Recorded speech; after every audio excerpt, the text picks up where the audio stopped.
उन्होंने मृत्यु का आकर्षण किया। मृत्यु से कहा मैं तुम्हें भस्म कर दूंगी, तुमने बालक को सर्प से कटवाया। तो उसने कहा मैंने नहीं कटवाया, काल ने। काल के द्वारा मैं मृत्यु प्रेरित थी और मैं मृत्यु से प्रेरित होकर सर्प ने काटा। मैं तो एक निमित्त, मृत्यु ने कहा वो तो काल है।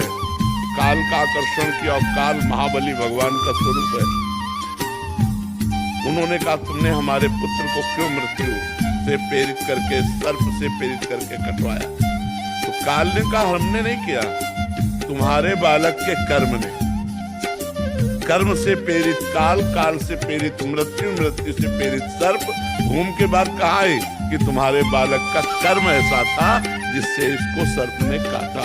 तो अगर हम विवेक के द्वारा देखें तो हमारा कर्म ही, वो बैठे किसी की खोपड़ी में, हमको दुख या सुख जो मिलता है वो निज कृत कर्म भोग तुमराता, अपने किए हुए काम में फल मिलता है। तो कोई आदमी हमारे साथ दुश्मनी कर रहा है तो मेरे ही किसी जन्म का कर्म या इस जन्म का कर्म उसके दिमाग में बैठकर मुझे प्रतिक्षण दुख दे रहा है। इसलिए मुझे सहन करना चाहिए और उस व्यक्ति को क्षमा करना चाहिए, क्योंकि कर्म मेरा ही उसके ऊपर सवार है।